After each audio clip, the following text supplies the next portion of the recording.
Ever wonder what's really going on inside your phone or your TV or even your toaster? Well, it all comes down to one fundamental building block, the circuit. A circuit is basically just a closed loop for electricity to flow. But here's the thing, how you arrange the stuff inside that loop, that changes absolutely everything. Today, we're going to break down the two most important designs, series and parallel. Okay, so let's kick things off with a little puzzle. Imagine you've got one battery and three light bulbs. Pretty simple, right? Your mission is to wire them all up so they light up. Now, it sounds easy, but the way you choose to connect them is going to completely change how that circuit behaves. Let's dig into the options. All right, so the first way you might think of doing this, and probably the most straightforward, is what we call a series circuit. You can just think of it as the one after another approach. You know, like a conga line for electrons. So what does that mean, really? In a series circuit, there is only one road for the electrical current to travel. Picture it like water flowing through a single pipe with no branches. The electricity has to flow through every single component, one by one, to make its way back home. And putting one together is just as simple as it sounds. You're basically just daisy chaining everything. The current leaves the battery, goes through bulb number 1, then bulb number 2, then bulb number 3, and finally right back to the battery. It's one continuous, unbroken loop. But, and this is a big but, this single path approach has a major consequence. All that electrical juice from the battery, the voltage, has to be shared between all the bulbs. So in our case, each bulb only gets a third of the total power. And the result? Yeah, they'll all glow, but they're going to be a lot dimmer than if just one bulb was hooked up. And this, right here, this is the Achilles heel of a series circuit. Because there's only one path. If any part of that path breaks, say one bulb burns out or you unscrew it, the whole circuit is broken. The electricity just stops, dead in its tracks, and all the lights go out. Sound familiar? I bet it does. We've all been there with those old, cheap holiday lights, right? So, if a series circuit is a simple one-lane road, what's the alternative?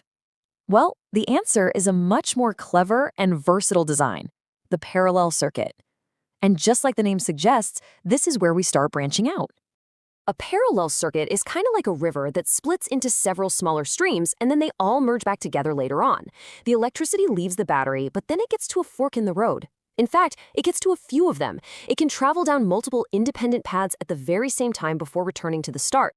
Now, wiring this up is a totally different game. Instead of a daisy chain, each light bulb gets its own private, dedicated connection to the power source. Think of it like a highway, where each bulb is in its own lane, connected directly to the on-ramp and the off-ramp. And this is the big payoff. Because each bulb is on its own separate branch, each one gets the full, undivided voltage from the battery. And what does that mean? It means all three bulbs shine at their maximum brightness. No sharing, no dimming.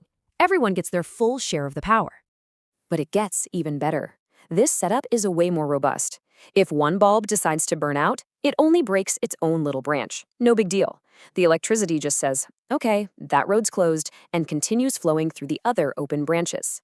The other two bulbs, they stay lit, like nothing even happened. Okay, let's recap.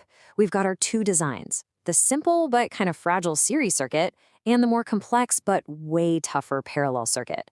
It's time to put them head to head and really lock in the differences. This table lays it all out, doesn't it?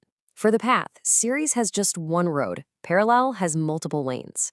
For voltage, series has to share the power, which means things get dimmer. In parallel, everyone gets the full blast, so they stay bright. And the big one, the failure point. In series, if one part breaks, the whole system goes down. In parallel, if one part breaks, the others just keep on trucking. So you might be thinking, okay, cool theory, but why does this actually matter?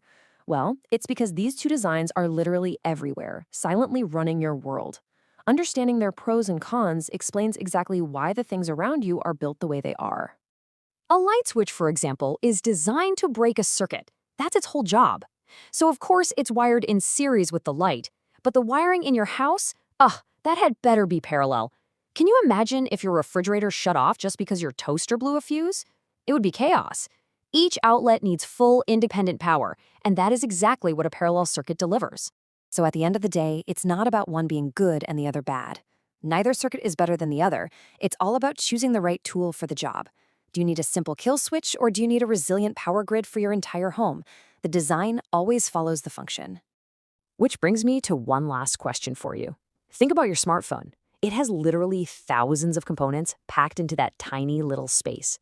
Now that you know the rules, how do you think it's all wired together? The real answer, of course, is a mind-bendingly complex and beautiful mix of both series and parallel circuits, an entire tiny city designed for one specific purpose. Something to think about next time you power it on. Thanks for joining this explainer.